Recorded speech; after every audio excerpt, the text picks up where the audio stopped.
یہ آیت ہے نا، جو آیت، یہ جو آیت ہے 7 سمندروں کی چابیاں اسی آیت کے اندر ہے.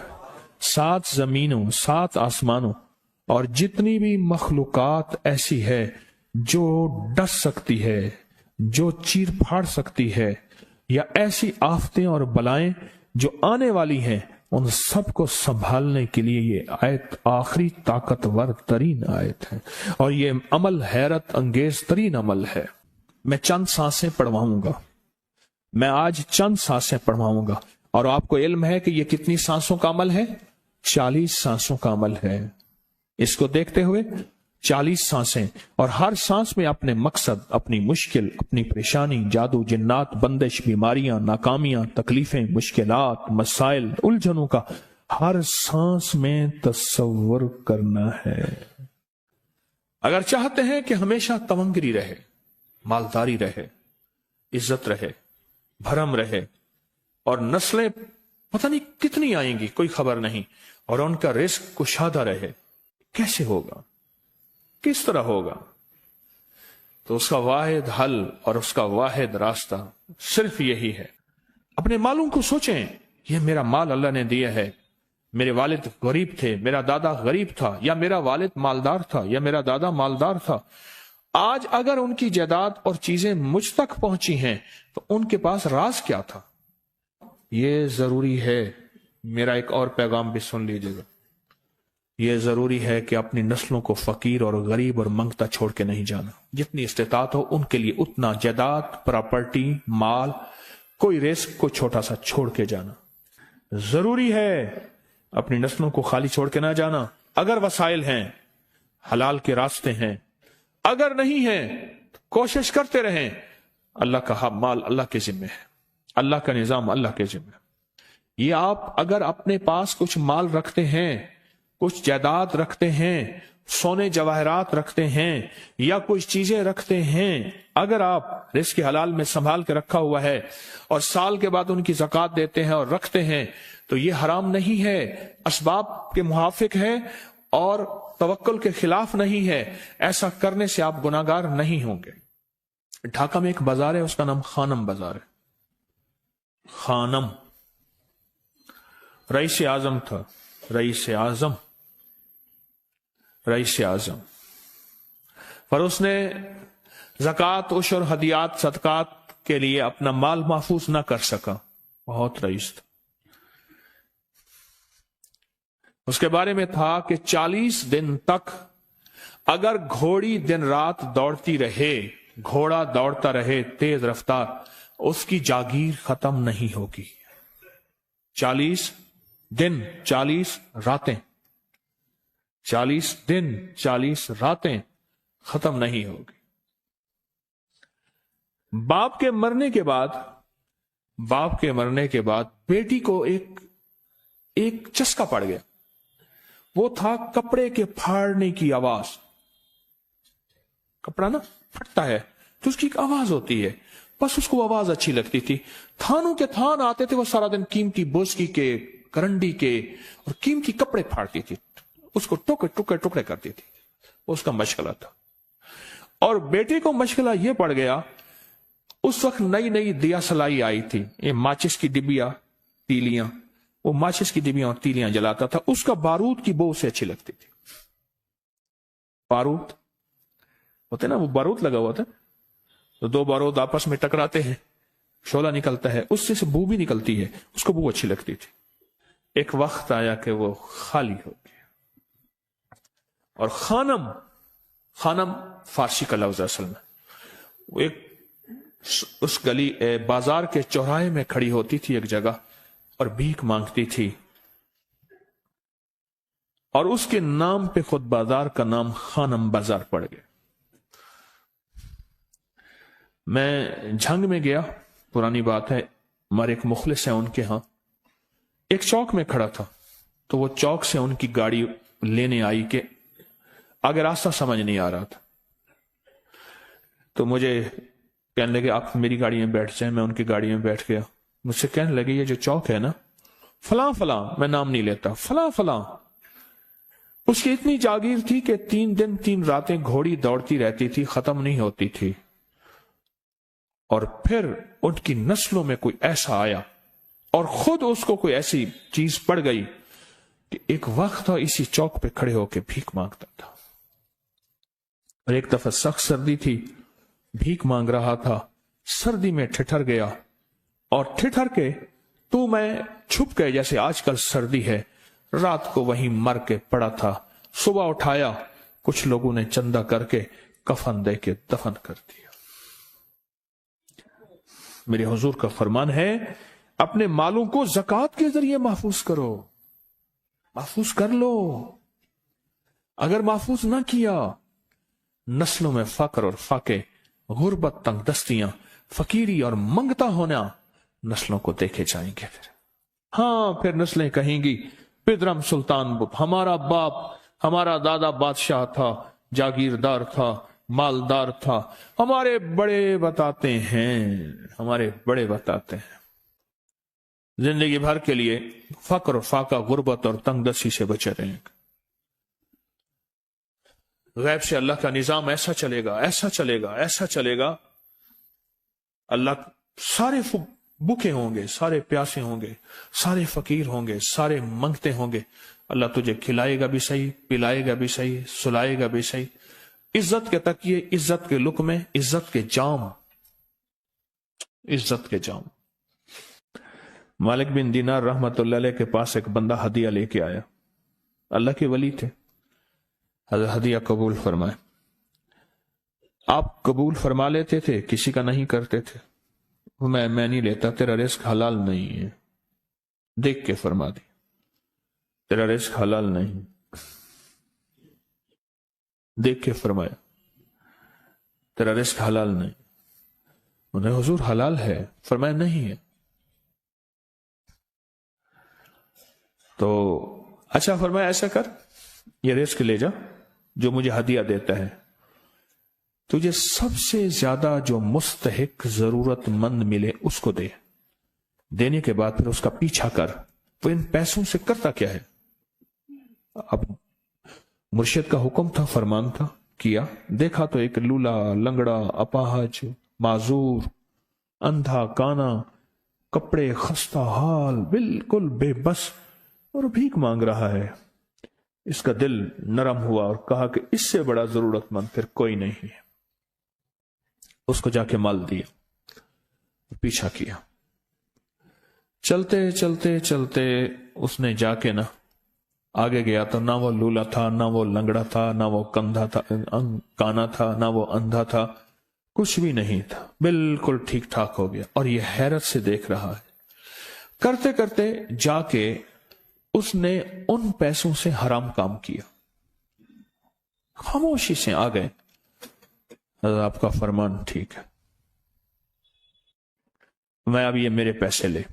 یہ جا کے نا کسی ایسے بندے کو دے جو تجھے سب سے زیادہ مالدار نظر آتا ہو، خوشحال نظر آتا ہو، بہترین نظر آتا ہو.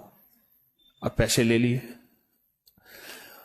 اب دیکھا تو ایک صاحب ہیں، بڑے قیمتی گھوڑے پہ، لاجواب پوشاک ہے اور بہت اچھی حالت ہے ان کی، بہت اچھی حالت. سوچا کہ حضرت نے فرمایا تھا کہ سب سے زیادہ خوشحال کو دینا. اس کو جا کے پیسے دیے، اس نے لے لیے. اب اس کا پیچھا کیا. وہ ایسی دکان پہ گیا جہاں سے راشن لیا جاتا ہے. اس نے تھوڑا تھوڑا راشن لیا. وہ حیران ہو گئے، اتنا مالدار آدمی ہے، ایسے راشن لے رہا ہے جیسے کوئی بندہ روز کی آئے روز کی کھائے، اتنا ضرورت مند. اس کا پیچھا کیا. ایک پرانی حویلی تھی، ایک پرانا محل نما ایک گھر تھا، ٹوٹا پھوٹا. اس کا جا کے دروازہ کھٹکھٹایا. ابھی اندر جانے ہی لگا تھا تو اس نے لگام پکڑ لی. اس نے دیکھا تو ہے تو وہی جس نے آج میری مدد کی ہے. کہا تجھے اللہ کا واسطہ ہے، اب مجھے اپنے حالات بتا دے. تو کہنے لگا تو نے جس کا واسطہ دیا ہے اور پھر تو نے میری آج مدد کی ہے، میں نے آج تک اپنے حالات کسی کو نہیں بتایا. میں رئیس اعظم تھا. تلک الایام نداولها بین الناس. اللہ کی طرف سے آزمائش آ گئی اور فقر، فاقہ، غربت، تنگ دستی ختم، ہر چیز ختم ہو گئی.